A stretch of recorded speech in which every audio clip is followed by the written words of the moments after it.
पाठशाला।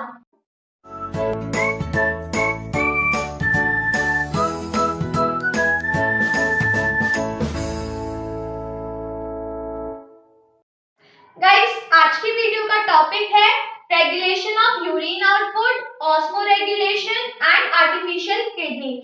तो गाइस, इस वीडियो में मैं आप लोगों को ये तीनों टॉपिक बताने वाली हूँ। तो चलिए स्टार्ट करते हैं।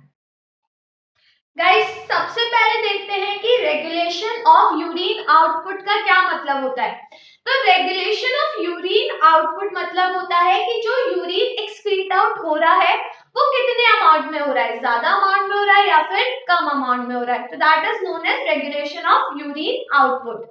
अब गाइस, ये जो आउटपुट है यूरिन का, ये डिपेंड करता है यूरिन के कंसेंट्रेशन पे, और यूरिन का कंसेंट्रेशन डिपेंड करता है वाटर के अमाउंट पे।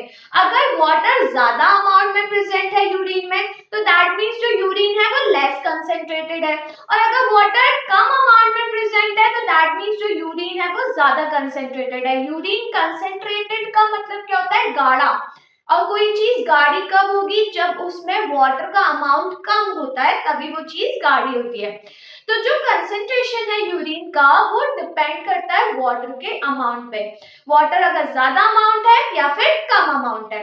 अब गाइस, जब अगर वाटर ज्यादा अमाउंट में प्रेजेंट है यूरिन में, तो जो यूरिन का आउटपुट होगा, मतलब जो यूरिन बाहर एक्सक्रीट आउट होगा, वो ज्यादा अमाउंट में होगा। और अगर वाटर कम अमाउंट में प्रेजेंट है यूरिन में, तो जो यूरिन बाहर एक्सक्रीट आउट होगा वो कम अमाउंट में होगा। अब जो कंसेंट्रेशन है यूरिन का, इसको कौन रेगुलेट करता है, ये क्वेश्चन मेन आता है। तो जो कंसेंट्रेशन है यूरिन का, उसको एक हार्मोन रेगुलेट करता है, और उस हार्मोन का नाम है एंटी डायूरेटिक हार्मोन, जिसको शॉर्ट में ADH भी बोला जाता है।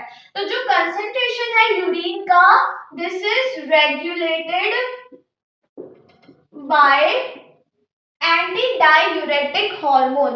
और गाइस, ये जो हार्मोन है ये कहां से सिक्रीट होता है, तो it is secreted by posterior lobe of pituitary gland. Guys, जो पिट्यूटरी ग्लैंड है ये एक एंडोक्राइन ग्लैंड है। इसके बारे में जो इसका डिटेलिंग है वो हम एंडोक्राइन चैप्टर में पढ़ने वाले हैं। यहाँ पे मैं आप लोगों को थोड़ा सा इसके बारे में बता देती हूँ कि जो पिट्यूटरी ग्लैंड है ये हमारे ब्रेन के बेस में प्रेजेंट होता है। ब्रेन जो हमारा होता है उसके जस्ट बेस में प्रेजेंट होता है। तो पिट्यूटरी ग्लैंड का जो पोस्टीरियर लोब है, पोस्टीरियर लोब मतलब होता है बैक साइड वाला, जो पिट्यूटरी ग्लैंड है इसका जो बैक साइड वाला पार्ट होता है, वहां से ये हार्मोन सिक्रीट होता है। और गाइस, ये जो हार्मोन होता है ये रेगुलेट करता है हमारे यूरिन के कंसेंट्रेशन को।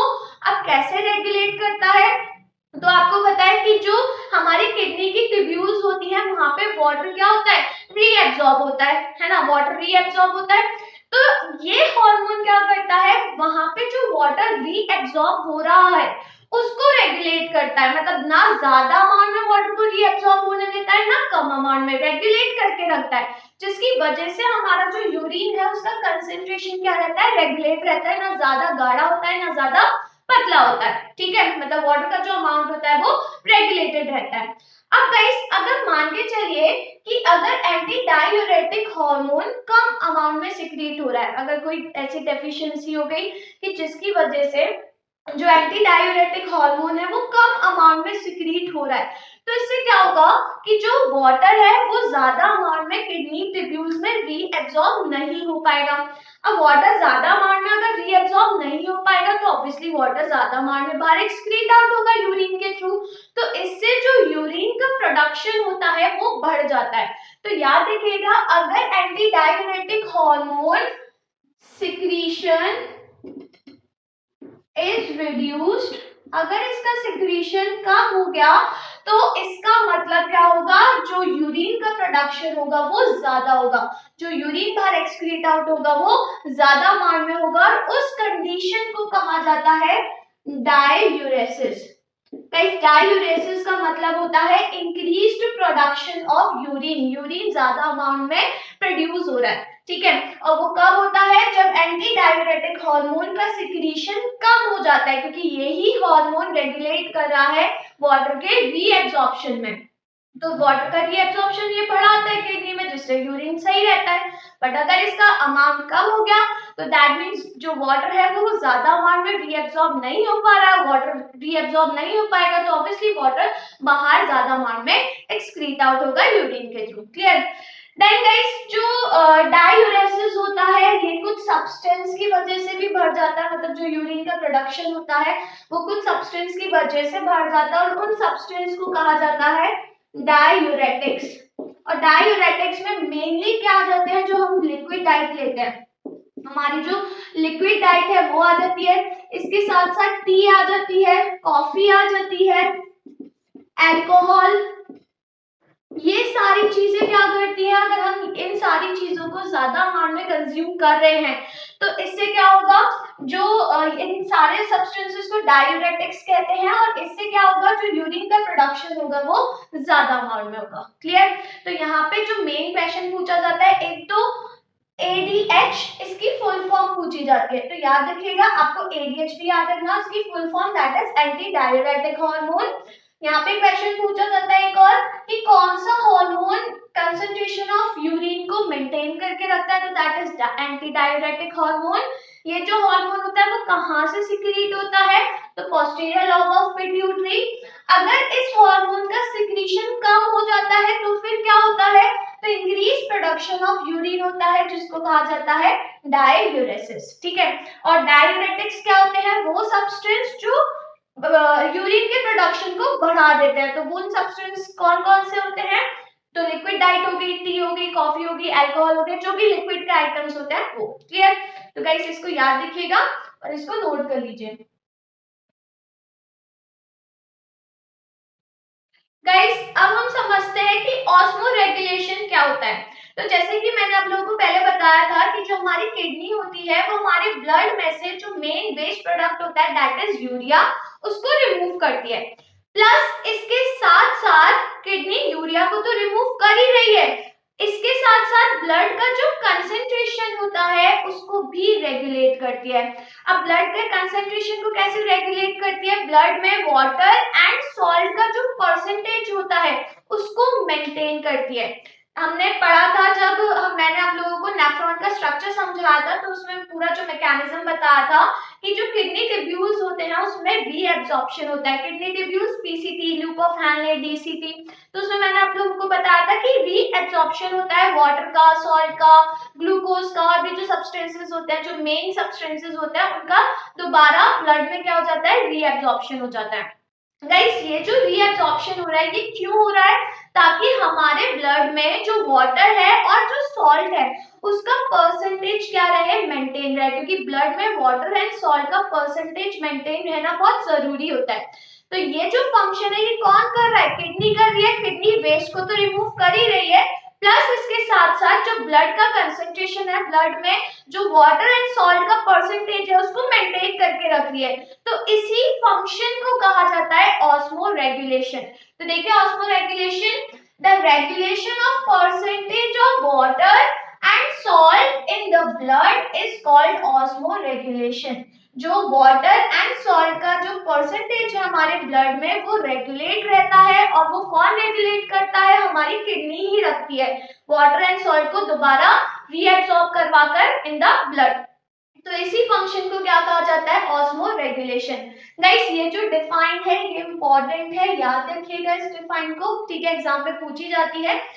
अब गाइस जनरली आप लोगों ने सुना होगा कि कहा जाता है कि हमें ज्यादा से ज्यादा वाटर पीना चाहिए, जिससे हमारी हेल्थ क्या रहती है, मेंटेन रहती है।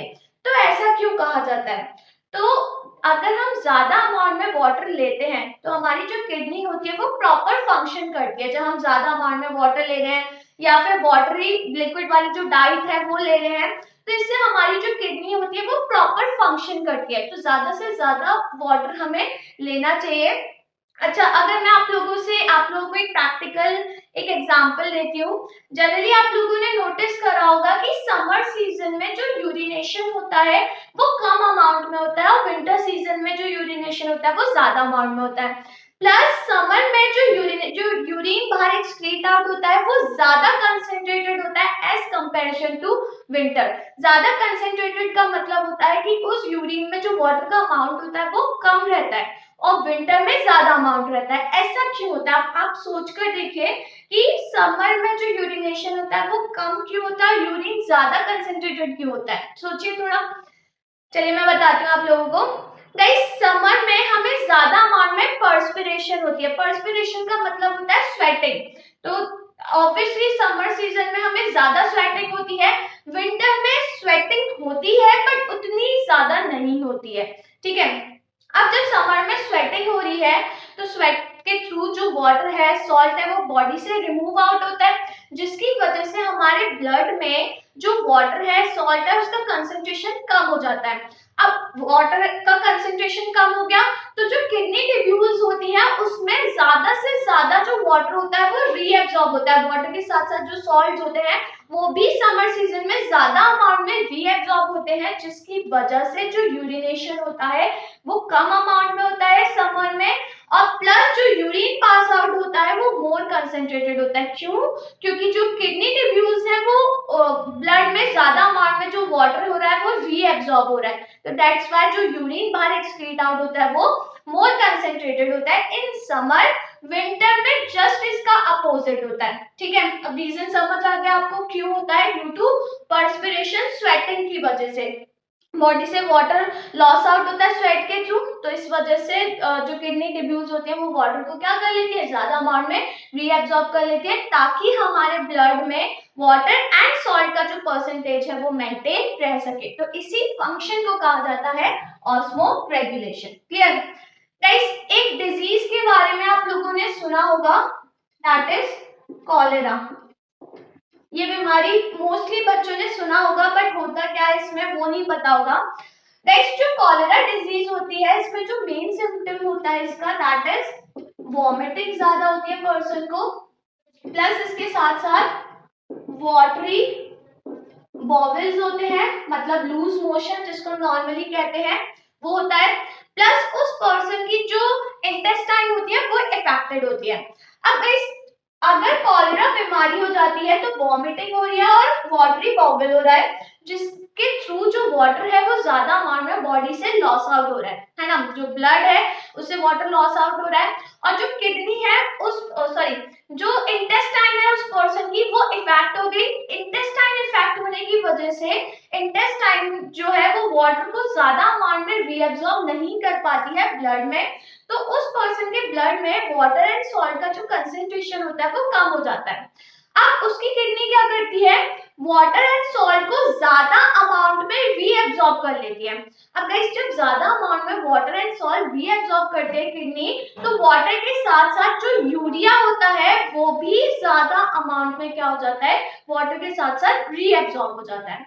अब गाइस अगर यूरिया रीअब्सॉर्ब हो गया और यूरिया पॉइजनस सब्सटेंस है, तो उस पर्सन में अगर यूरिया ज्यादा अमाउंट में रीअब्सॉर्ब हो गया तो उस पर्सन की बॉडी में पॉइजन फैल जाता है, जिसकी वजह से पर्सन की डेथ हो सकती है। तो इस बीमारी का जो मेन सॉल्यूशन होता है इसको ठीक करने का वो होता है कि उस पर्सन को ग्लूकोज सलाइन ड्रिप चढ़ाई जाती है, ग्लूकोज की सॉल्ट की ड्रिप चढ़ाई जाती है, या फिर उसको ORS दिया जाता है। इस ORS की फुल फॉर्म पूछी जाती है, that is oral rehydration solution. तो उसको ओरल रिहाइड्रेशन सॉल्यूशन दिया जाता है ताकि उसके बॉडी में वाटर एंड सॉल्ट का जो अमाउंट है वो मेंटेन हो सके। क्लियर? तो याद रखिएगा जनरली ORS की यहाँ पे फुल फॉर्म पूछी जाती है। क्लियर? तो गाइस इसको नोट कर लीजिए। गाइस मेरे हिसाब से आप सभी ने सुना होगा कि कुछ लोग अपनी किडनी को डोनेट कर देते हैं, है ना, सुना है ना आप सभी ने। तो गाइस यहाँ पे क्या होता है कि अगर कोई पर्सन अपनी एक किडनी को डोनेट कर रहा है या फिर कुछ रीजन की वजह से उनकी एक किडनी खराब हो गई, तो क्या होगा, जो उनकी दूसरी किडनी है उसके थ्रू वो नॉर्मल लाइफ अपनी सरवाइव कर सकते हैं, वो जी सकते हैं। ठीक है। तो जो हमारी 1 किडनी होती है वो इनफ होती है हमारे सर्वाइवल के लिए, हम अपनी नॉर्मल लाइफ जी सकते हैं अपनी 1 किडनी से। अब अगर मान के चलिए कि किसी पर्सन की दोनों ही किडनी खराब हो गई, तो उस कंडीशन को कहा जाता है रीनल फेलियर, या फिर सिंपली इसको किडनी फेलियर भी कहते हैं, है ना। इसका मतलब क्या है कि जो दोनों ही किडनी हो गई वो फेल हो गई। फेल होने का मतलब कि फंक्शन नहीं कर रही है। तो अब क्या होगा, अगर दोनों ही किडनी फंक्शन नहीं करेगी तो उस पर्सन का जो ब्लड है वो प्यूरिफाई नहीं हो पाएगा। प्यूरिफाई मतलब कि उस पर्सन के ब्लड में से यूरिया रिमूव नहीं हो पाएगा, उसकी बॉडी में यूरिया एक्यूमुलेट होता रहेगा, यूरिया एक्यूमुलेट होगा, पॉइजन फैलेगा, तो पर्सन की एट लास्ट डेथ होनी ही है ना। तो यहाँ पे क्या किया जाता है, अगर किसी पर्सन की दोनों ही किडनी फेल हो जाती है तो आर्टिफिशियली फिर उसके ब्लड में से यूरिया रिमूव किया जाता है ताकि वो पर्सन सरवाइव कर सके। तो यहाँ पे आर्टिफिशियल किडनी यूज करी जाती है, और आर्टिफिशियल किडनी का मतलब क्या है कि वो डिवाइस जो किडनी की तरह ही फंक्शन करे। तो आर्टिफिशियल किडनी क्या है यहाँ पे, डायलिसिस मशीन। मोस्टली बच्चों ने मेरे हिसाब से डायलिसिस के बारे में सुना होगा, बट पता नहीं होगा कि डायलिसिस होता क्या है।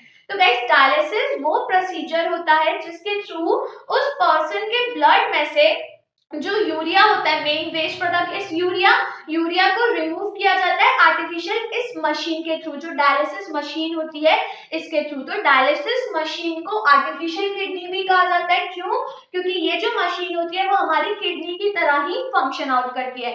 और ये कब हम यूज करते हैं, कब कोई पर्सन इस चीज को यूज करेगा, जब उसकी दोनों ही किडनी क्या हो जाएंगी, फेल हो जाएंगी, काम करना बंद कर देगी। तो देखिए, the procedure used for cleaning the blood of a person by separating the waste substance that is urea from it is called dialysis। तो वो प्रोसीजर जिसके थ्रू जो पर्सन का ब्लड है उसको प्यूरिफाई किया जाता है, मतलब उसके ब्लड में से जो मेन वेस्ट प्रोडक्ट है दैट इज यूरिया, उसको रिमूव किया जाता है, तो उस प्रोसीजर को कहा जाता है डायलिसिस। और ये प्रोसीजर किसके थ्रू होता है, डायलिसिस मशीन के थ्रू होता है। क्लियर?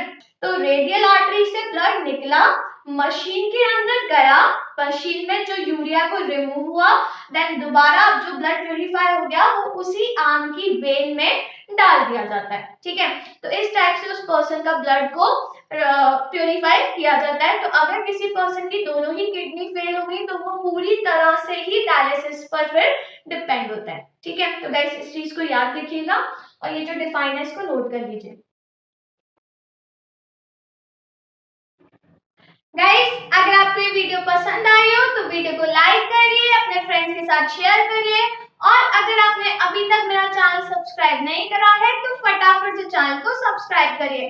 तो अब मैं आपसे मिलती हूँ मेरी अपकमिंग वीडियो में एक नए टॉपिक के साथ। तब तक बने रहिए मेरे साथ, और हाँ, मेरे साथ बायोकेमिस्ट्री पढ़ते रहो ना, and be safe from corona.